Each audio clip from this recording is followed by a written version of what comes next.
Let's get more now on the news that people create and share sexually explicit deepfakes will soon face up to 2 years in jail and speak to the Victims Minister, Alex Davies-Jones. Very good morning to you. Thanks so much for joining us. Good morning.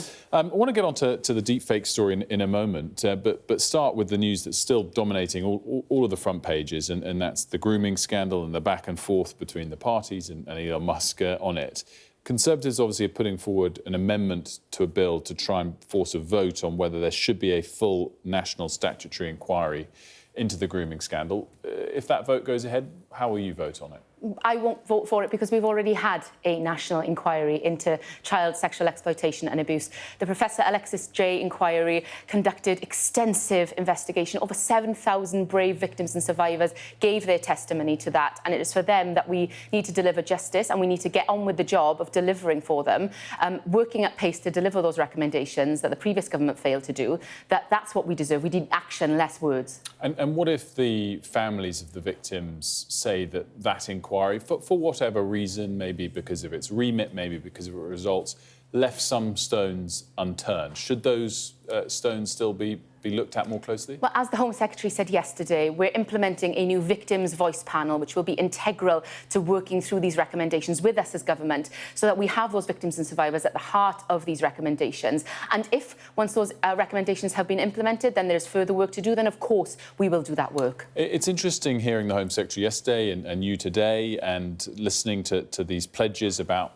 all of the recommendations from the Alexis Jay report, as you said, 20 recommendations reported on in 2022, and the other details we heard from the Home Secretary as well. Is it fair to say that they're only being implemented with such speed and power behind them because Elon Musk shined a light on this over the last week or two? No. We have been in government for 6 months now, and I can hand on heart say that I have attended many meetings looking specifically at these ICSA recommendations, cross-government meetings chaired by Jess Phillips, the Safeguarding Minister. I've been attending as Victims Minister, and many of us are cross-government ministers looking at our different portfolios, how best to implement these recommendations. They're not easy to implement. Some of them can be done quickly, as the Home Secretary said yesterday, and we will be bringing forward new offences in our crime and policing bill. But some of them are more complicated. They will take time, but we are working to do just that. But again, just clear to get this very clearly on the record, all of what we've heard in the last, let's say, couple of days, we would have heard at this stage in the year regardless. None of this has been sped up, none of this has been implemented with more force or talked about with more force in the last couple of weeks because of Elon Musk and others shining a light on it. This government was elected with a mandate to halve violence against women and girls over the course of a decade. We are getting on with delivering that plan. The ICSA recommendations, looking at them, working through them at pace, is exactly one part of that plan. The other part is what I'm here to talk about today, how we tackle the issue of intimate image abuse. All of this is being considered by this government, and all of this is being done. We are getting on with our plan for change, and we are acting as quick as possible. And just finally, so it's very clear, no further inquiry of any sort is warranted in your view, personally? What we need is to get on and implement the recommendations, and we're doing so at pace. Let's move on and talk about the deepfakes, as you mentioned. You're making it illegal to create sexually explicit deepfakes. Just explain to us exactly what that means. Yes, so this was a manifesto commitment for us.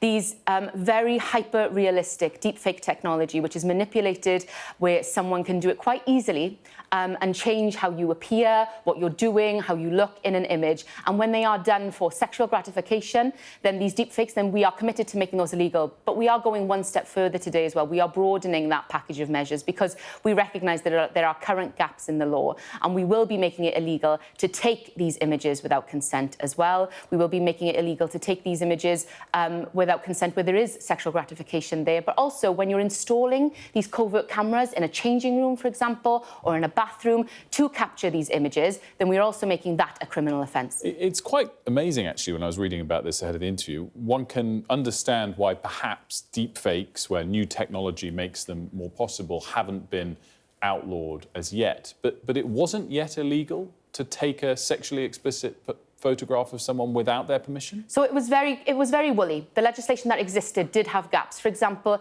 upskirting has been made illegal. This is where you take a photo underneath somebody's skirt. But if you take a photo down their blouse, of their breasts, for example, that currently isn't covered by existing criminal legislation. So what we're doing is we are clarifying the law, we're making it broader, we're making it more robust to protect women and girls, because 1 in 3 women in this country are victims of this intimate image abuse. It's sometimes referred to as revenge porn. It's awful, it's horrific. It really really makes women vulnerable, it intimidates them, and these perpetrators of these crimes deserve to feel the full force of the law.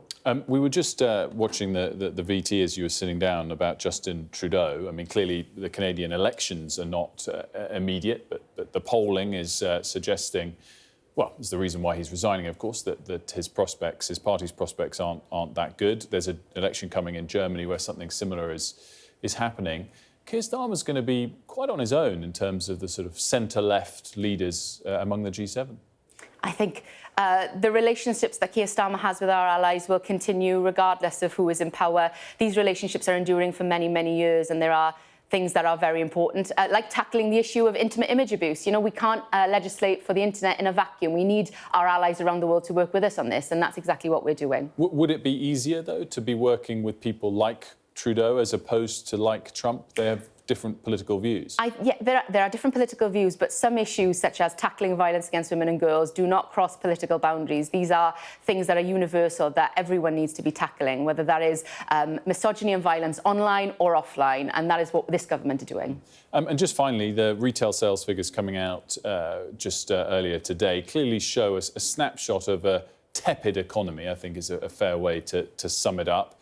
How much of a priority is it to kickstart what has been a slow start economically for your premiership? You know, this government has been making those difficult decisions in order to protect working people, to fix the foundations, getting on with our plan for change, in order to build that growth, that economic growth that we all need, whilst protecting working people. And it's, you know, the inheritance that we received from the previous government has not been over-exaggerated. We're taking those difficult decisions in order that people feel better off, they've got more money in their pocket, and that's exactly what we're doing. Alex Davies-Jones, thanks so much for